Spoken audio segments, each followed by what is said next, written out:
वालेकुम dear students, मैं हूं आपका टीचर राजा जवाद अहमद मीरभर और आप देख रहे हैं मेरा यूट्यूब चैनल राजा जवाद अहमद मीरभर।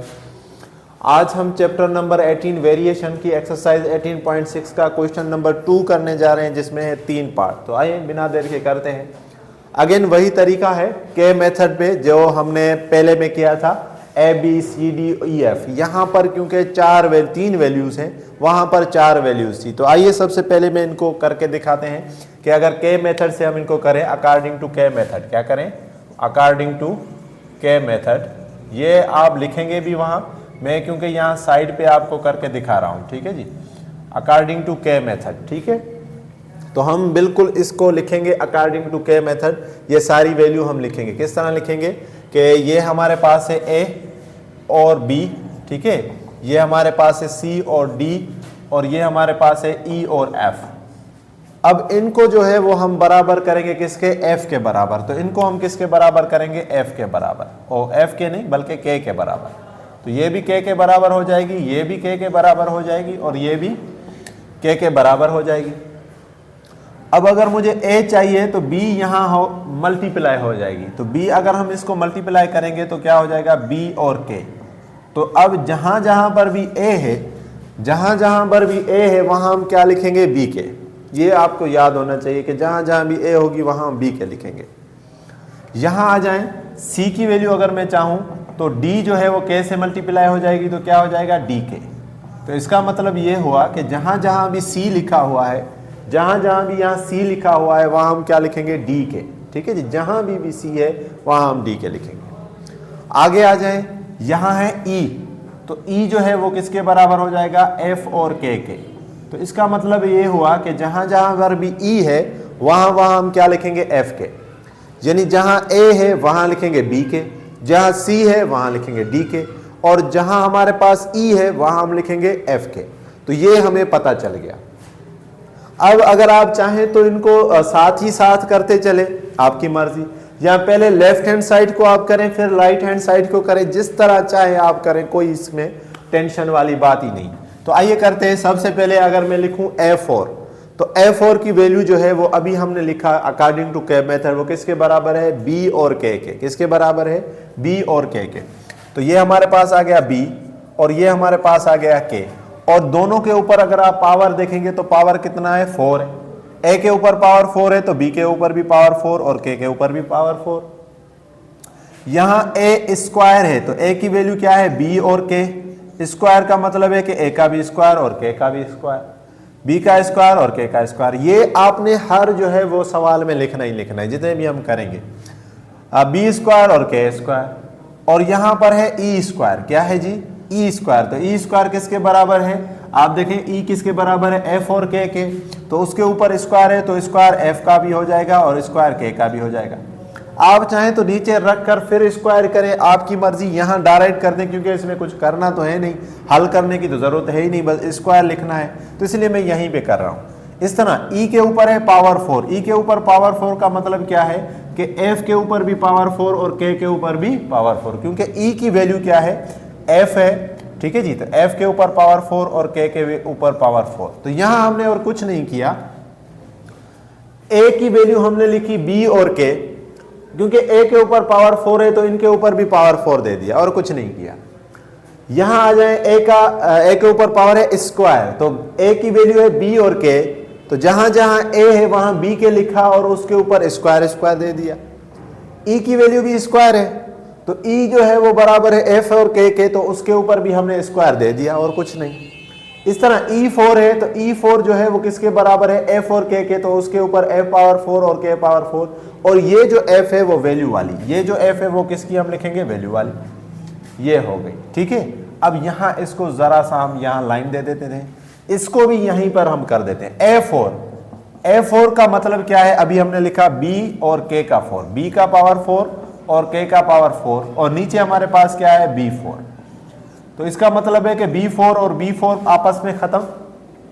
तो हमें पता चल गया कि हमारे पास जो जवाब आएगा राइट हैंड साइड पर K4 है, तो यहां पर भी अगर K4 आ गया तो ये जवाब सही है, नहीं तो हम दोबारा करेंगे। ठीक है, नहीं तो हमसे गलती हुई है। यहां आ जाए नीचे, B6 है, क्योंकि B6 की तो कोई वैल्यू है ही नहीं, तो नीचे हम B6 वैसे का वैसा लिखेंगे। तो b6 वैसे का वैसा, b अगेन b की कोई वैल्यू नहीं है तो b स्क्वायर वैसे का वैसा, f स्क्वायर वैसे का वैसा। f5 की भी देखें, हमारे पास जो वैल्यू है e की है, c की है और a की है, तो f5 भी वैसे का वैसा। तो नीचे वाली रकम हमने वैसे की वैसी लिख ली।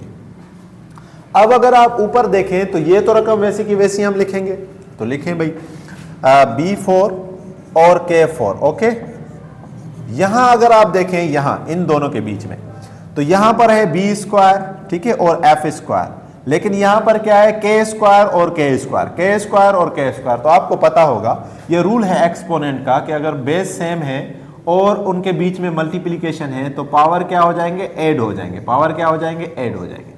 तो ये ऐड हो जाएंगे। तो इसी तरह क्योंकि यहां पर भी k स्क्वायर है, यहां पर भी k स्क्वायर है, तो दोनों का बेस सेम है, 2 और 2 क्या हो जाएंगे, 4 हो जाएंगे। 2 और 2 क्या हो जाएंगे, 4। तो लिखें भाई k4 और b स्क्वायर वैसे का वैसा और f स्क्वायर वैसे का वैसा। तो यहां हमने क्या किया, ये जो k स्क्वायर है और ये जो k स्क्वायर है, क्योंकि इनका बेस सेम है तो पावर हमने ऐड कर दिया according to law of exponent, और b स्क्वायर और f स्क्वायर वैसे का वैसा। यही कॉन्सेप्ट हम यहां भी लगाएंगे। f4 है, यहां कुछ नहीं है, यहां कुछ नहीं है, तो आप समझ लें कि यहां पर 1 होता है। अगर हमने कुछ नहीं लिखा तो समझ लें कि 1 होता है। तो ये 1 है और ये 4 है, तो यहां पर भी वही ला लगेगा। तो 4 और 1 कितने हो जाएंगे, 5। तो इसका मतलब है कि f के भी 5 हो जाएंगे और k तो वैसे 4 है ही 4। और यहां हमारे पास क्या बचा था, k4, वो लिख लें। ठीक है, नीचे आ जाएं तो नीचे हमारे पास वही रकम है, वही वैसे की वैसे, b6 और b स्क्वायर और f स्क्वायर और f5। अब अगर आप इनको देखें तो यहां इकलौता कॉमन निकल रहा है k4, इसमें भी है, इसमें भी है और इसमें भी है। तो हम क्या करेंगे, हम लिखेंगे टेकिंग k4 कॉमन। आप लिख भी लें या वैसे ही आप समझ लें कि हम क्या कर रहे हैं, टेकिंग k4 कॉमन। टेकिंग क्या कर रहे हैं हम, k4 कॉमन। तो जब हम k4 कॉमन ले लेंगे तो k4 यहां से निकल जाए, तो लिखें भाई k4 आ गया बाहर, k4 बाहर आ गया तो बाकी क्या बचा, b4। अच्छा, यहां जरा देखें कि अब हमारे पास जो है ये बचा b4। अच्छा, हमने ऊपर एक चीज नहीं लिखी, वो मिसिंग हो गई। हमने a4 की वैल्यू लिखी है b4 और k4, और इसके साथ हमने b स्क्वायर नहीं लिखा, तो वो लिख लेते हैं। यहां ऊपर जो है हमसे b स्क्वायर रह गया, ठीक है, तो ये b स्क्वायर है। ठीक है, जब ये b स्क्वायर हो गया तो यहां देखें, यहां पर भी लॉ ऑफ एक्सपोनेंट लगेगा। ये भी 4 है, ये 2 है, 4 और 2, 4 और 2 कितने हो जाएंगे, 6। अगेन वही सेम कॉन्सेप्ट, जो लॉ है वही सेम लगेगा। तो यहां पर भी क्या हो जाएगा, b6 हो जाएगा। क्या हो जाएगा, b6। क्या हो जाएगा भाई, b6। तो ये ऊपर हमसे ये रकम रह गई थी, तो आपने ये एहतियात करना है कि कोई रकम रहे ना। अगर रह भी गई है तो दोबारा देख लें कौन सा मसला है, कौन सी क़यामत आ रही है, तो आसानी से हो जाएगा। मैथ्स को आप गेम समझे, मजा करें बस। ठीक है जी। तो इसी तरह अब जो है k4 हमने ले लिया कॉमन। जब k4 कॉमन ले लिया तो यहां क्या बचा, b6। क्या बचा भाई, b6। और यहां क्या बचेगा, b स्क्वायर और f स्क्वायर, लेकिन प्लस का लिखें भाई, b स्क्वायर और f स्क्वायर।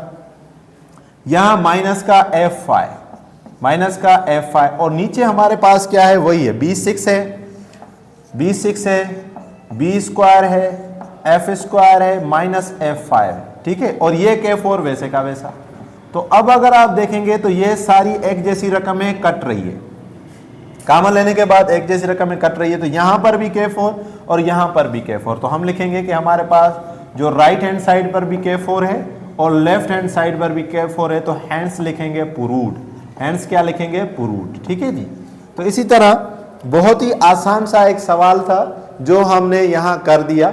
मैथ्स की एक खास बात होती है कि अगर जवाब गलत आ रहा हो ना, आपको बता देता है कि भाई गलत हो रहा है। तो इस हिसाब से आसानी से ये सवाल हो गया। आप इसकी स्क्रीनशॉट लें, फिर हम अगला सवाल करते हैं। चलें जी, अब हम इसका जो है वो सेकंड पार्ट कर रहे हैं, पहला पार्ट हो गया। तो वही सारा कॉन्सेप्ट है जो हमारे पास कैप मेथड है, वही सारी वैल्यू ए की जगह पर हम बी के लिखेंगे, सी की जगह पर डी के और ई की जगह पर हम एफ के लिखेंगे। ये चीज़ हम मिटा देते हैं, ये चीज़ हमारे काम की नहीं है। ये पिछले सवाल से रह गई थी। बाकियात हमें किसी भी चीज़ की चाहिए नहीं, अपनी ओरिजिनल चीज़ चाहिए। तो ये हमारे पास ओरिजिनल चीज़ है, सेकंड नंबर क्वेश्चन। इसके बाद इसका ये वैसे सेकंड लास्ट है, इसके बाद लास्ट होगा। तो यहाँ जहाँ जहाँ भी ए है वहां हम लिखेंगे बी और के। जहां जहां पर ए है वहां क्या लिखेंगे, बी और के, और कुछ नहीं। तो बी का स्क्वायर है तो ए का स्क्वायर है तो बी का भी स्क्वायर और के का भी स्क्वायर। तो बी स्क्वायर और के स्क्वायर, और बी वैसे का वैसा, बी वैसे का वैसा, ठीक हो गया। यहां आ जाए, सी स्क्वायर और डी है, सी स्क्वायर और डी है, तो यहां देखें जे सी जो है वो किसके बराबर है, डी और के, तो इनका स्क्वायर कर दें क्योंकि यहां स्क्वायर है, तो डी स्क्वायर और के और डी वैसे का वैसा। इसको भी करें, ई स्क्वायर है तो ई स्क्वायर किसके बराबर है, अगर आप देखें कि एफ स्क्वायर और के स्क्वायर, और यहां पर जो है एफ वैसे का वैसा, यहां पर जो है एफ वैसे का वैसा, ठीक है। तो हूबहू हमने इसको लिख लिया, ठीक है। तो चलो पहले हम इसका लेफ्ट हैंड साइड करते हैं क्योंकि ये चीज हमें लिखनी होती है, इसको हम आखिर में करेंगे, ठीक है। तो लेफ्ट हैंड साइड को ही जो है वो हम कर रहे हैं यहाँ। आप चाहें तो साथ में कर सकते हैं क्योंकि ये चीज मैं बार बार मिटाऊंगा नहीं, इसलिए लिखी हुई है, इसलिए इसको मैं रख रहा हूं। तो इसको हम यहां अलग से करेंगे, ठीक है। दोनों का जवाब देखेंगे एक होगा। आप चाहें अगर जगह है आपके पास तो सारों को एक साथ मिलाकर भी कर सकते हैं। नीचे आ जाए, यहां है ए और बी स्क्वायर, क्या है भाई, ए और बी स्क्वायर। ऊपर था ए स्क्वायर और बी, यहां पर है ए और बी स्क्वायर। तो ए की जगह पर क्या लिखेंगे, बी और के, तो लिखें भाई ए की जगह पर बी और के और बी स्क्वायर। यहां है सी, तो सी किसके बराबर है, डी और के, तो सिर्फ डी और के लिखें, सी की जगह पर डी और के और डी स्क्वायर। यहां है ई, तो ई किसके बराबर है, एफ और के बराबर, और यहां पर ऑलरेडी एफ स्क्वायर मौजूद है तो लिखें। तो वही यहां पर भी वही ला लगेगा, हमने खामखा इसको मिटा दिया बेचारे को। ए पावर एम और ए पावर एन किसके बराबर हो गए, ए एम प्लस एन, इसके बराबर।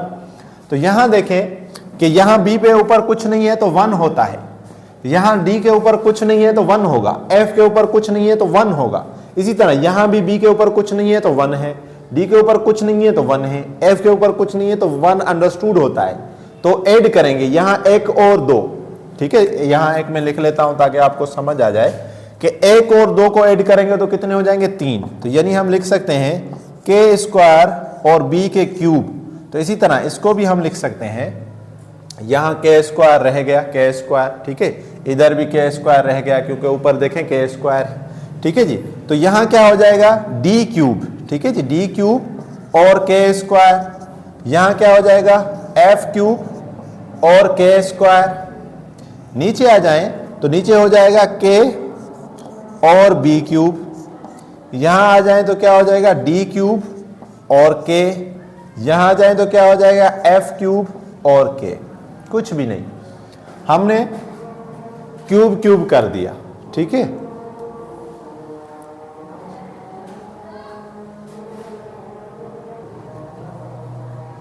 चलें जी, अब जो है वो हम क्योंकि आज़ान की वजह से थोड़ा हमने वक्फा कर दिया था, देखें और कुछ नहीं है। ऊपर वालों में हमने ऐड कर दिए तो बी क्यूब बन गया, डी क्यूब बन गया, एफ क्यूब बन गया, और बाकी के स्क्वायर वैसे का वैसा। नीचे भी हम ऐसे करेंगे, नीचे भी बी और बी, बी क्यूब और के वैसे का वैसा। यहाँ डी और डी, डी क्यूब और के वैसे का वैसा। एफ स्क्वायर और एफ, एफ क्यूब और के वैसे का वैसा। अब हम क्या करेंगे, ऊपर भी कॉमन नीचे भी कॉमन। ऊपर देखें के स्क्वायर कॉमन है सब में, इसमें इसमें इसमें, और नीचे देखें के कॉमन है सब में, कॉमन है। तो टेकिंग के स्क्वायर और के कॉमन, तो हम लिखेंगे टेकिंग के स्क्वायर एंड के कॉमन। जब ये हम कॉमन लेंगे तो बचेगा क्या, के स्क्वायर ऊपर से ले लिया हमने, बचा क्या, बी क्यूब बचा प्लस डी क्यूब बचा और प्लस क्या बचा, एफ क्यूब। नीचे हम के कॉमन ले लेंगे, तो के कॉमन ले लिया तो क्या बचेगा, हमारे पास बचा बी क्यूब और क्या बचा, डी क्यूब और क्या बचा, एफ क्यूब। तो ये आपस में कट रहे हैं, कट दें। यहां देखें कि के स्क्वायर है और नीचे के है, तो एक के खत्म, एक के खत्म, तो हमारे पास आंसर क्या आया, के। इसका मतलब ये है कि अगर हम राइट हैंड साइड को भी अगर हम करें तो आंसर क्या आना चाहिए, के आना चाहिए। तो आइए जरा राइट हैंड साइड को यहां हम कर देते हैं, इसको मिटाकर आप देखें। तो राइट हैंड साइड हमारे पास ये है, ठीक है जी, इसको हम यहां लिख लेते हैं। ये हमारे पास राइट हैंड साइड था, क्या था जी, राइट हैंड साइड क्या है, ए सी ई, लिखें भाई ए प्लस सी प्लस ई, और क्या है बी डी प्लस एफ, लिखें B plus D plus F. करना कुछ है नहीं, जहां जहां ए है वहां लिखें बी के, तो लिख लें ए की जगह पर लिख दिया हमने बी के, लिख दिया। सी की जगह पर लिख दें डी के, तो लिख दिया भाई डी के। ई की जगह पर क्या लिखें, एफ के, तो लिख दिया भाई। नीचे बी और डी और एफ वैसे का वैसा। अब ऊपर हमने देख लिया कि के कॉमन निकल रहा है, तो क्या टेकिंग के कॉमन, तो लिखें भाई टेकिंग के कॉमन। आप ये लिखें तब भी आपकी मर्जी, ना लिखें तब आप डायरेक्ट भी कर लें, आपकी मर्जी। आप मैथ्स के शहंशाह, जैसे आपकी दिल चाहे कर लें। तो के की जो है वो आप जो कॉमन ले लें, तो के अगर कॉमन ले लिया तो क्या बचा, बी बचा, डी बचा, एफ बचा, नीचे क्या बचा, बी बचा, डी बचा, एफ बचा। तो आपस में ये कट गए, तो बाकी क्या बचा, के। तो अगर आप देखें कि राइट हैंड साइड पर भी के है और लेफ्ट हैंड साइड पर भी क्या है, के है, तो इस तरह हमने ये सवाल जो है वो प्रूव कर दिया। तो अब इसका सिर्फ एक आखिरी पार्ट रहता है, यानी तीसरा। तो आप इसकी स्क्रीनशॉट ले लें, फिर मैं इसका जो है वो तीसरा सवाल भी जो है वो करता हूं, ठीक है।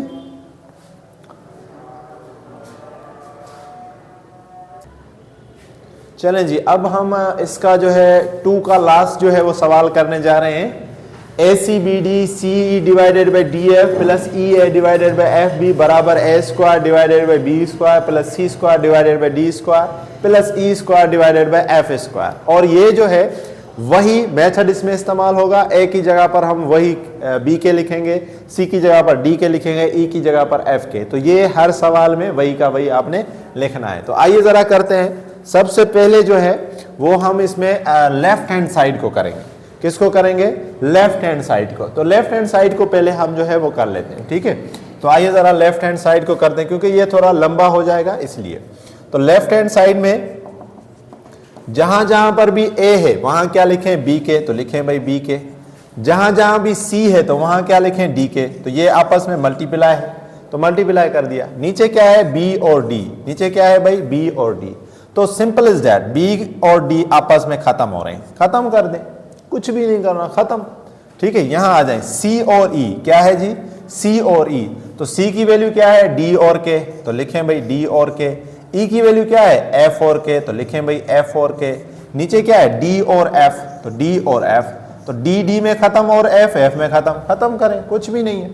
आगे आ जाए, ई और ए और एफ और बी। तो ई की वैल्यू क्या है जी हमारे पास, एफ और के, ठीक है। और ए की वैल्यू क्या है जी हमारे पास, बी और के, तो लिखें भाई बी और के। नीचे क्या है जी, एफ और बी, तो ये एफ और ये बी, तो एफ एफ में खत्म, बी बी में खत्म।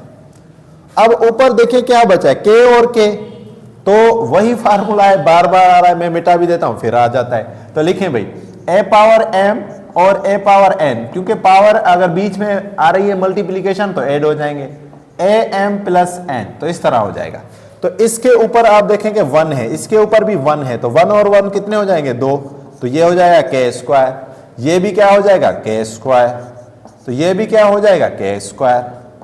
इनको ऐड करें तो क्या हो गया, 3k स्क्वायर। इसका मतलब ये हुआ कि अगर हम राइट हैंड साइड को करें तो उसका जवाब भी क्या आना चाहिए, 3k स्क्वायर। तो आइए राइट हैंड साइड को करते हैं, उठाएं भाई राइट हैंड साइड को। राइट हैंड साइड क्या है भाई, ए स्क्वायर और बी स्क्वायर, तो लिखें भाई ए स्क्वायर और B square plus C square और D square plus E square और एफ स्क्वायर। आप चाहते तो सामने भी कर देते, क्योंकि लेकिन मैंने ये लिखा हुआ है तो इसलिए मैं नीचे कर रहा हूं, आप एक साथ ही कर लें, कोई मसला नहीं। ए स्क्वायर है तो ए स्क्वायर का क्या है, बी और के, तो लिखें भाई ए की जगह पर बी और के, क्योंकि ए का स्क्वायर है तो बी का भी स्क्वायर हो जाएगा, के का भी स्क्वायर हो जाएगा। नीचे क्या है, बी स्क्वायर, तो बी स्क्वायर और बी स्क्वायर खत्म, वही काम करना है। सी, तो सी की रकम किसके बराबर है, डी और के, और नीचे क्या है, डी स्क्वायर। तो ऊपर देखें सी का भी स्क्वायर है तो डी का भी स्क्वायर और के का भी स्क्वायर, तो डी और डी स्क्वायर खत्म। आ जाए ई स्क्वायर, तो ई स्क्वायर मतलब एफ और के स्क्वायर है तो दोनों का स्क्वायर। नीचे क्या है, के स्क्वायर, और नीचे है हमारे पास एफ स्क्वायर, तो एफ स्क्वायर करें, खत्म। अब देखें क्या बचा, यहां भी के स्क्वायर, यहां भी के स्क्वायर, यहां भी के स्क्वायर, तो लिखें भाई के स्क्वायर प्लस के स्क्वायर प्लस के स्क्वायर, तो क्या बचा, 3k स्क्वायर। तो देखें लेफ्ट हैंड साइड भी हमारे पास यही है और राइट हैंड साइड भी हमारे पास यही है, दोनों एक ही है, दोनों एक ही है, 3k स्क्वायर। तो हम लिखेंगे कि हैंड्स प्रूव्ड। तो इसी तरह आज हमने एक्सरसाइज 18.6 के जो दूसरा पार्ट हमने आज बनाया, यानी दूसरे क्वेश्चन का, वो भी हो गया। तो आप इसको अच्छे से देखें, फिर भी कोई बात अगर आपको समझ नहीं आई तो कमेंट करके पूछें। Thank you, thanks for watching.